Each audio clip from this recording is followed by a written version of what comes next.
Welcome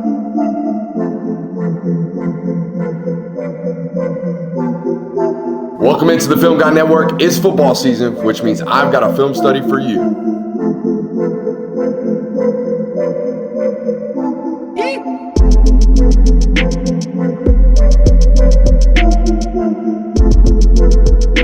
What's up? Really like that. You really like that?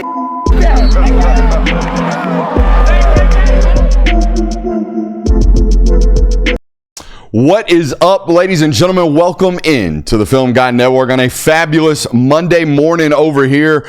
We're having a great time. All right, this is our second film study we've recorded.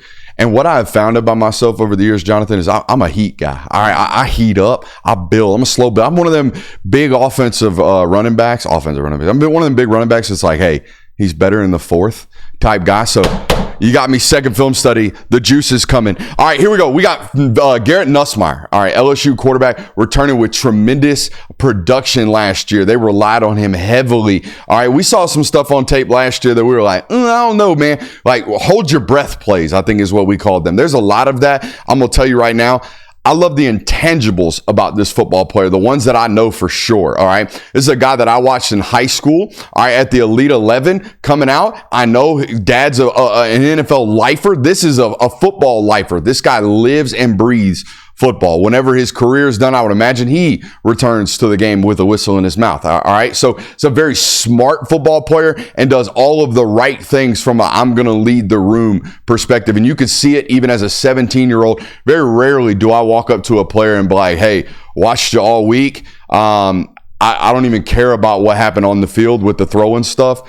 You are a leader. You are a leader of men. I can see it right now. Continue to do that when you get to college, and he has done exactly that. A lot of dude traits from this guy as well. Now, those hold your breath plays, Jonathan. You're going to see him on tape today. You're also going to see why I wouldn't even coach him out of them. The competitive nature of this football player is to always give my teammates a chance. All right? Always, always, always, I'm going to die on my sword giving my teammates a chance. Now, it gets him in trouble. It gets him in trouble, but it also elevates their offense to an explosive rate that you need in the game of college football today. So I'm very interested to see, can we coach out like 5 or 6 of these catastrophic mistakes and allow you to continue to be the free spirit that you are at the quarterback position? The other thing that you're going to notice, Jonathan, today, if you haven't watched this guy closely, he's got a lot of arm talent 20 yards and in that I don't think a lot of people give him credit for. I think people look at him and think game manager. That's what they look at him and think. But 20 and in, this dude can do all of it, all right? And he's very, very clean. I love that about his mechanics as well. All right, we got a couple of rules around here. If you learn anything about the game of football, you must subscribe. If you learn anything about your favorite football team, you must subscribe. If you have any fun today at all, you must subscribe. Let's shut up and let's grind the tape.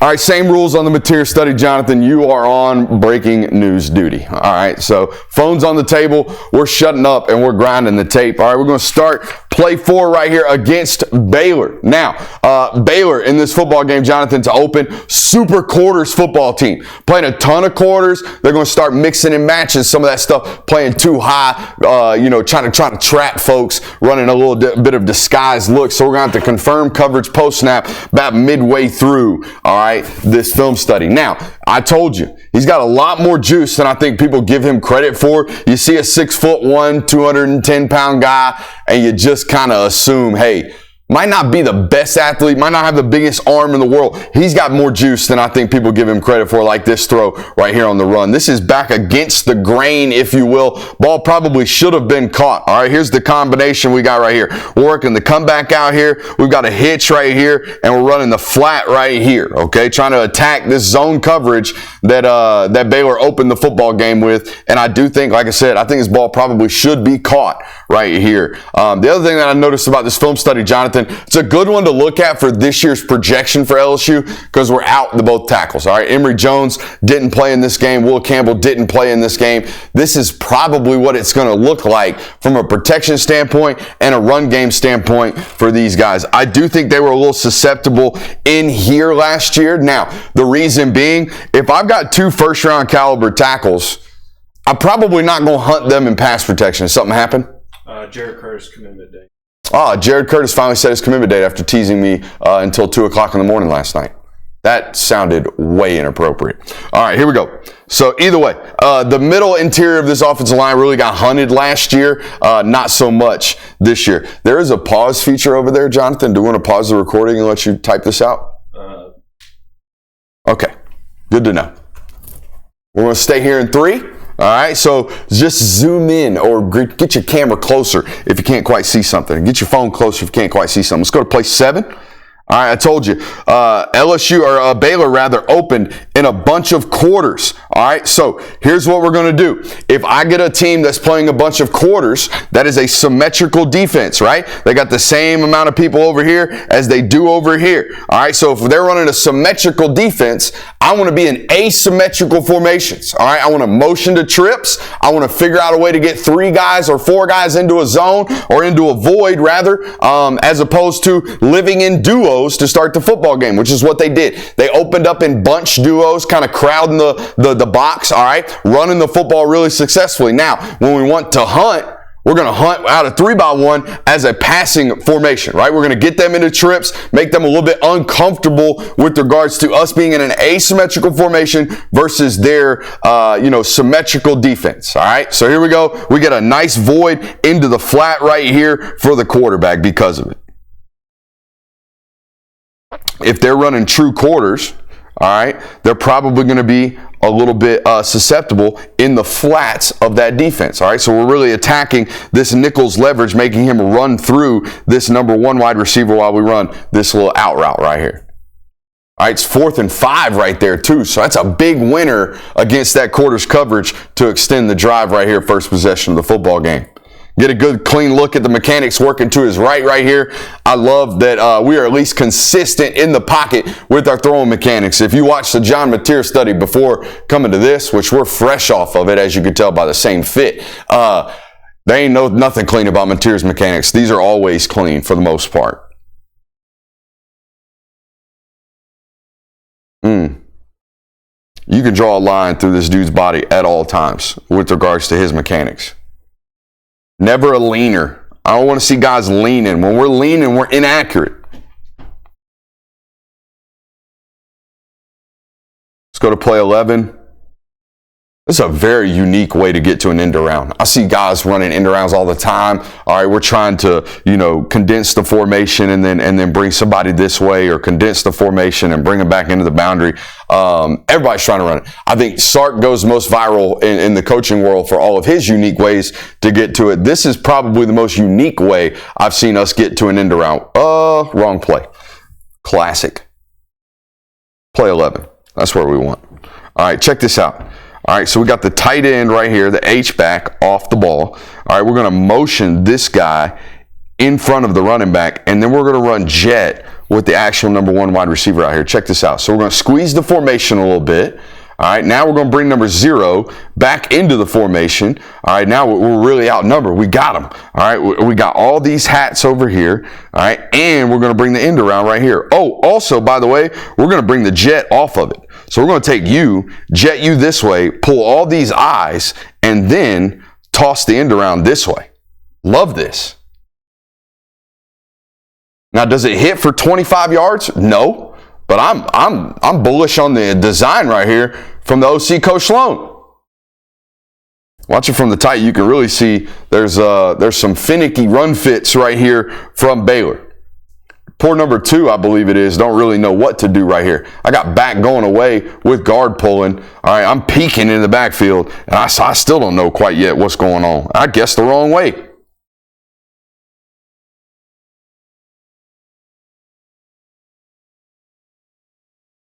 All right, now this is what I'm talking about with this competitive nature, Jonathan. Okay, because sometimes it's going to get you in trouble.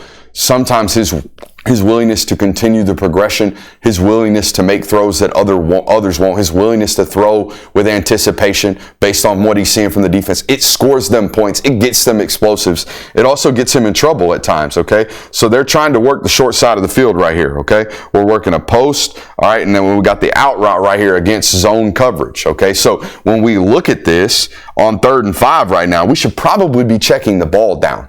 Probably should be. We probably should be throwing it to the back, throwing it on his back hip right now, turning him upfield, giving him an opportunity to win that 3x3, that 3-yard one-on-one, right? We got you versus a corner. I like my odds. Throw the ball. No, we're going to hold out. We're going to hold out through the progression, all right? And we're going to wait for number 14 to clear the line right here because we got that out route working for number 0. We're going to take that front side safety. Now all we're worried about is 14 working over the hi-hat player right here, or it's rather the hole player right here, okay? We're going to run flat right here as number 14. We're going to put that ball up as well. You like that? I love that ball placement right there. We're going to put that ball up so even if he does get hit, he's got an opportunity to protect the football. Watch this from the tight. Okay, we don't like it. I don't know why we don't like it, but we come off of it with knowledge of our concepts. You see how quick we find that Dover? Also, look how our feet are always tied to our eyes. We are ready right now to rip that out route if we wanted to. We're off the check. We're going to keep progressing through the read. All right, bringing our hips and our feet with us. That way, when we're ready to strike, by God, are we ready to strike? Boom. All right, we're going to let that thing rip, and we're going to put it in a perfect spot right there, okay? I mean, it's night and day from what we just watched, isn't it, Jonathan? We are always going to tie our feet to our eyes. I love this from Nussmeir. Now, we're not hopping through the reads, right? We're not going 1, 2, 3, tying our feet to our eyes. We're always right foot, left foot, right foot, left foot, right foot, left foot. Why, Jonathan? Because you give it force from your back foot. That force from the back foot, but also if I give my toddler a ball in his hand right now, the first thing he's going to do is step with his right foot and do like that. We are, and you too. If I made you go throw outside, you're going to do just like this and do just like that. That's your natural body mechanics. So when we click through our reads, we want to be right foot, left foot, right foot, left foot at all times. So when something opens, when we get to the read, we're ready right now. There's no, oh, I'm on my front foot, I got to transition, wait. Nah, dog, we're ready to rip right now as long as we're right foot, left foot through our progressions. Play 15. Oh, it's one of them hold your breath reps right here, Jonathan. This is what I was telling you about. We're backed up in our own end. We're getting pressure right now. We're going to spin out. Oh, buddy, throw that bitch into the stands right now as far as we can. That's what I want you to do. But somehow, some way, we turn around, we flick that ball right there to that back. I don't know if y'all saw that. All right. Now, this is what I was telling Jonathan before the game or before the study. If we have 5 of these reps in a game, we might complete this ball once. 2 times, we damn near have a pick 6. A 4th time, we have a pick 6. A 5th time, ball gets tipped up in the air, somebody damn near intercepts it in our own end. We can't do these types of things, I don't think. All right. Now, the one time it does get completed and the play's broken down and all of a sudden the running back makes a damn play and goes for 80, I'm going to look like an idiot because I've done coached that trait out of my player and I don't want to do that. All right. But I also don't want to turn the ball over in our own end. All right. Watch this from the tight.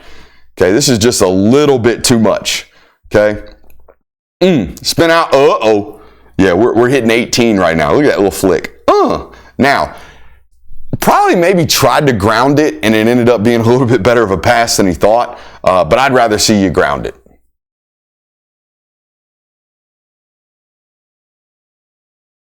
Go to play 20. All right, so no matter how much quarters you want to play, right? No matter how many times you want to play 2 high quarters, all right, with the ball on the left hash, this guy's going to be man-to-man. He's going to be by himself if I run vertical. All right, all I've got to do to get so is get a dig right there in front of that safety's face. If I take something and put it in front of that safety, he's got to click down on it, and there's nobody to replace over the top of the field. So no matter how much you want to keep everything up underneath in quarters, eventually the ball's on the hash, I put formation to the field, you're in trouble. You're going to be compromised. Somebody's going to be out there running one-on-one like this case right here, okay? We step on the toes of that corner out there. We're leaving against corners turning bail coverage, okay? So we're definitely going to score on that, all right, if we get run past. It's a great ball here from Nuss.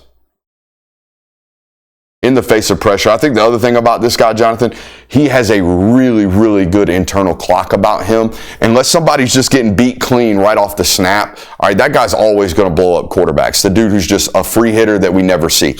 But with regards to, all right, I've worked my full progression. The ball's got to come out right now. We're going to see this from Dylan Raiola in the next film study as well. He's got really good internal clock about himself, knows the progressions, knows how to play on time, as we say right here. This is a prime example. We're going to get to the top of the drop right here, and we know after the 3, 1 hitch up, we got to let this thing loose. Okay, we got to trust our pre-snap read, and we got to let this thing loose. Great ball right there from Nuss. I mean, that's a 60-yard ball. We're left hash, ball at the 50. Okay, we let that thing go at the 49, and I think we catch this inside the pylon. Yeah, that's a big-time arm right there from, it's big enough. You know what I mean? We don't need much more than that right there.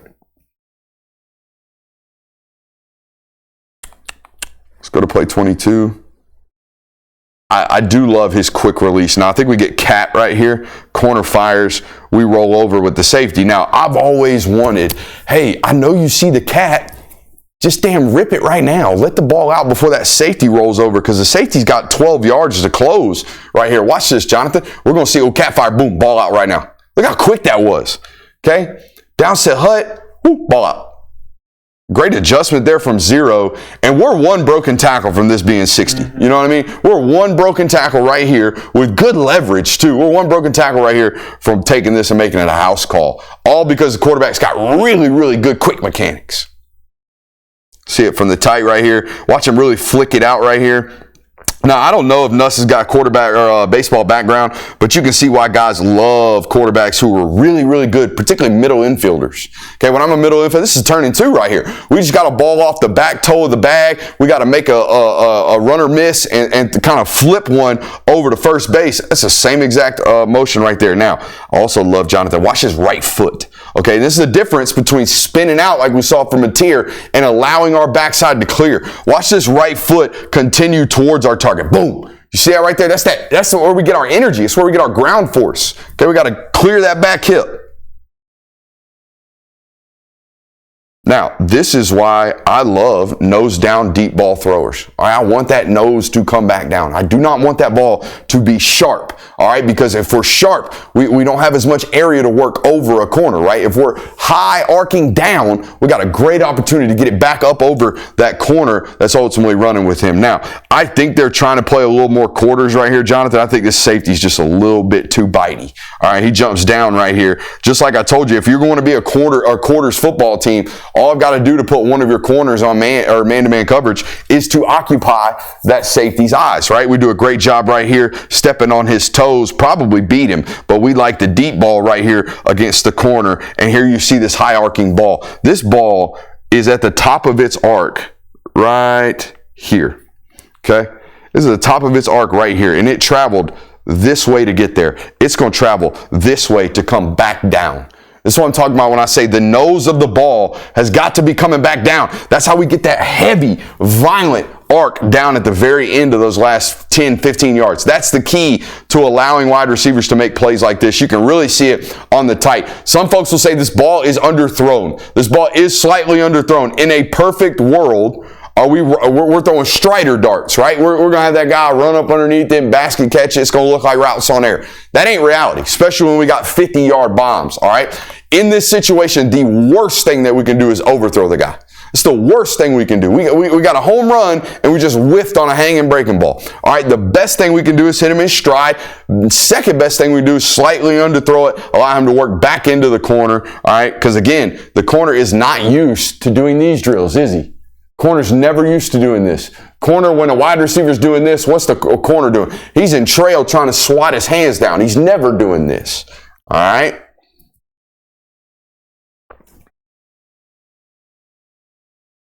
Now, this is a question for Baylor.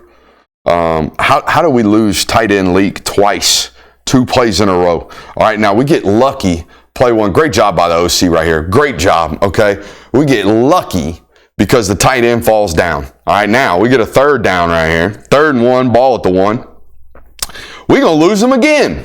We're going to lose the damn tight end. We're going to let him run right by our face. You, eyes right, son. Eyes right, son. Get your eyes back inside. Find the crosser. Somebody's coming. Oh, there he goes. Right by my face. And then we get into this oh shit mode, and it's a touchdown. Great job. Great job by the OC. I just don't know how we lose them twice. I don't know how we lose them twice. Kiddo just got home from school, Jonathan. You can always tell by the sound whether or not it was a treasure box today. You know what I mean? Come back home, loaded up, doped up on sugar, you know, just out here nuts, wild, crazy. I love that he is I'm going to give my guys a chance to compete type of football player. Okay, look at that pocket. Look how crowded and just nutted up that thing is, right? Look how muddy that shit is. But we're going to get back to it. So also the thing I was telling you about just playing on time. Watch his progression right here, Jonathan. I think we work to the field off the snap. Yep, we do. All right, we work to the field off the snap. All right, we're checking the slot receiver. We give it a pump, see if we got that verticality. We don't. Now we're in hey, we got to get rid of the football. Let's allow our guy a chance to compete. And I'm going to tell you what, we still got LSU receivers. I was down on them. I was. All right, but watching this bowl game, 3 and I think it was 0. I asked you to look up number 1. They got gadgets. All right, these guys are really, really good after the catch. All right, and can really make plays like this right here. Always willing to allow my guys to compete. I love that about him. Now, this is an interesting one. This is, again, I wish I was in the room with these guys because I would be able to ask these questions. If I was a coach, this is the first question I ask. We get a nickel fire right here, okay? Safety rolls down. They roll over into like a cover 3 right here. Jonathan does Baylor. Now, my question to him is, did we bait this guy? All right, so we see the nickel fire. Now we're working left. Now, normally, I want to throw into the face of pressure. And that still holds true. We have the flat right now if we want it. All right, but they're inside, outside, over. Inside, outside, over right now are 2 guys. So we're clicking off of that. They got more defenders than we do options into the concept. I'm okay with that. Now, we click back over left. All right, we got a post. We got a post and a check down right here. He likes neither. So he's going to scramble to his right. All right, now we're on the run. We're eyes downfield at all times. We throw an absolute dart. Should be a touchdown. Wide receiver drops it. Boom. All right, we drop that football. Now, my question, if I were Nuss, is I know you saw the nickel fire because you got your eyes on him right now. You're looking at him. He's firing. Now, did we step up into this pocket or stay where we're at into this pocket, allow that guy, this guy, to work across the running back's face knowing we're going to be able to extend? That would be my question, because if the answer is yes, you're a savant, son. You're a savant. You're really, really smart at the quarterback position, and we understand concepts, pressures, where everything's at. Other thing here, Jonathan, if we were to work left, it's dead space. All right, we have no options other than the check down from the tight end. Everything else we see is working to our right. So it makes sense if we're going to scramble at or extend the play, we better do so to where our concepts are working to. All right, but this is what I'm telling you about. I don't know if I try to coach it out because we should have a touchdown right here. Let's watch it from the tight. All right, fast forward just a little bit. Boom, we see him work out of the pocket, keeping his eyes downfield, finds the deep over, finally clearing. All right, and now we're going to rip that thing. Boom, ball should be caught. It gets dropped. Now, very next play. Very similar circumstance. I think we get a nickel fire again. No, we don't. All right, but we do get pressure. No, hold on.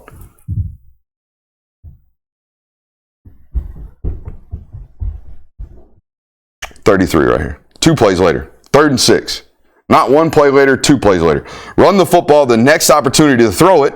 All right, we got the same thing. We're scrambling right here. All right, and we're going to eventually get somebody on the scramble drill to work his way open. Number 4 right here is who we're ultimately going to try to hit. The only problem is we're just a hair away from throwing an interception. Okay? Extending right again. Ooh. You know what I mean? Mm-hmm. Oof. But also, oof. All right, we're so close on 2 plays, 2 plays out of 3 from either being an interception or a touchdown. Do you live? Do you just live with it? Do you just say, hey, just go play ball, son? Like, what we got to clean up is this interception I'm going to show you here in a second. But these I'm extending, trying to make a play turnovers, you probably just live with, okay?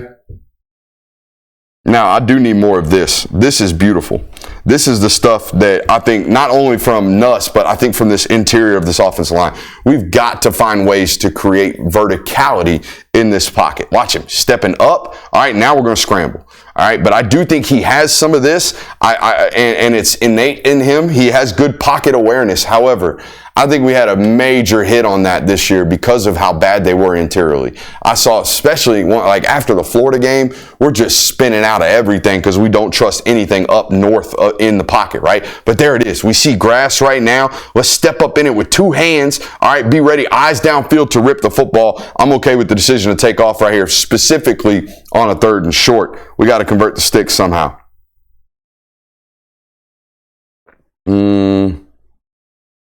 This is a ripper right here. This is an absolute ripper. Doink. All right, now let's talk some football here. I told you they've been playing quarters to start the football game, right? Still kind of looks like a quarter shell if you walked up at least middle of the field open. We got 2 safeties at the hash. We definitely think that's what we're going to get. We're going to get 2 high coverage. All right, but after the snap, we get a rolled coverage, all right? We get actually a totally inverted kind of cover 2 right here. All right, maybe even that's cover 2. We're going to go to the flats right here. We're a dog player right here. We're in Meg. All right, and we're probably in man coverage right here. Some type of split coverage nonetheless. All right, but it's a good ball. We're going to watch it from the tight right here, and you're going to really see it. I think I might have got cut off here by the TV. But you can see it's a tight window to throw that football in, and we got to throw it with good timing. Good timing and an anticipation thrower of the football. I trust him in these situations. Step up, put it where you want, rip it. Now, we're way too smart for this. Now, I think Baylor did a really, really good job disguising this, okay? I can't remember the situation. Let's check D&D. That's 3rd and 12, okay? So 3rd and 12, we got to be on alert. We're probably getting some type of exotics anyways, okay? But here we go. They're going to fire the nickel. They're going to drop the Sam, all right, bring pressure from the field. If we get any type of zone droppers, in my mind, as a quarterback, I would anticipate them to the boundary. Do we know why? Defensive lineman, I don't want him covering all this grass, right? I don't want to drop this guy and have him covering all this grass out here. I will be apropos to drop this guy into the boundary and have him have less grass to cover with a bigger frame. You know what I'm saying? So this is exactly what we got right here. We're going to fire the nickel right here from Baylor, drop number 5. He ends up getting into the hot window. Okay, so now we're trying pre-snap to work this out route from the number 1 wide receiver, but guess who's sitting right there? Number 5. So we're going to throw it right to his face. He's going to do a good job intercepting the football and taking it back. All right, but we can't do this type of stuff. We're too smart. Okay, we're too smart. I will live with I'm extending plays. I made a mistake trying to make a play. What I can't live with is I just didn't see him, coach. You're there to see everything. That's what I trust you to do. If I'm going to trust you on these plays when you're extending, I've got to trust you on the down to down, 3rd and 12 right here. Can't throw a pick in our own end.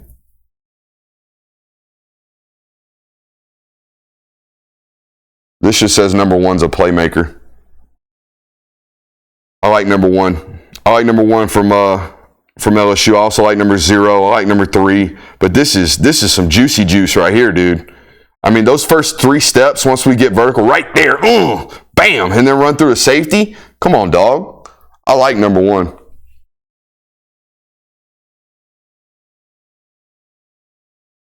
This is what I'm talking about with his internal clock. I think it's just a good job right here playing hot. Okay, we get to the top of our drop. We got to let the ball loose right here, particularly in the green zone. Probably getting some type of pressure from Baylor, and that's exactly what they get. I think they rush 4 and get home. Rush 4 and get home with a twist. It's an incomplete ball. I like the idea that we're not taking sacks right here, though, okay? And the only way we don't take a sack right here is if we're playing with good timing.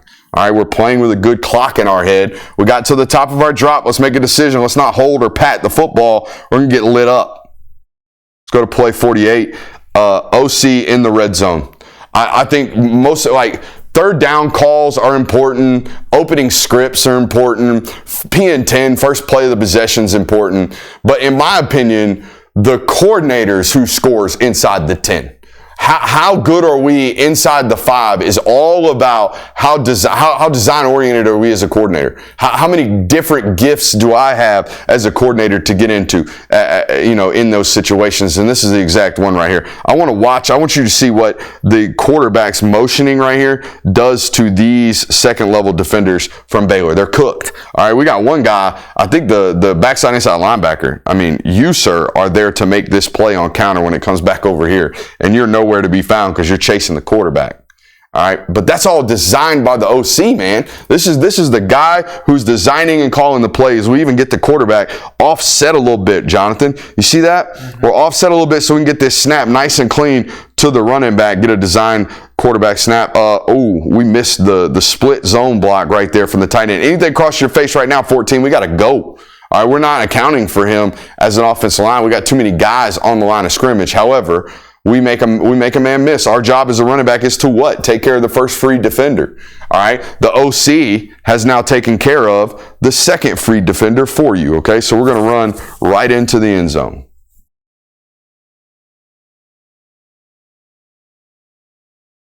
The notes just say, F it, let him play. F it, let him play. F it. Let the guy play. He's smart, Jonathan. He knows. All right, look, if I'm going to get hot and lit up, all right, if they get pressure on me, my hot route here, meaning my safety net, all right, is the shallow drag right here from the tight end with an early chip. I think we get an early chip right here. Yes, we do. From the tight end right there, and then he's going to release into the concept. That is my check down. All right, if I get hot, I got to get there. However, I got to have time for him to actually clear so I can get the ball out to him. So what am I going to do? I'm going to give ground, all right? Right here is the quarterback, and then let this ball out. So just F it, man. Let him play. You know what I mean? And just, man, it's like taking your medicine when he makes a bad mistake, all right? But here, I do trust his instincts, Jonathan. I think he's a smart football player. I really do. I trust the football background. I trust the football lineage. I trust the football lifer. I damn sure trust the intangibles. I left him outside of my QB rankings because I just didn't know how I feel about him in the SEC. SEC QB rankings when I redo those, he's probably going to be third. He's probably going to be third behind Lagway, Sellers, and then him. I love what I saw when I actually looked at the concepts, not just looked at the negatives or looked at the flashes, okay? Appreciate you guys for being here. Hope you hit that thumbs up button. I damn sure hope you've subscribed at this point. We'll see you next time. Love you. Bye.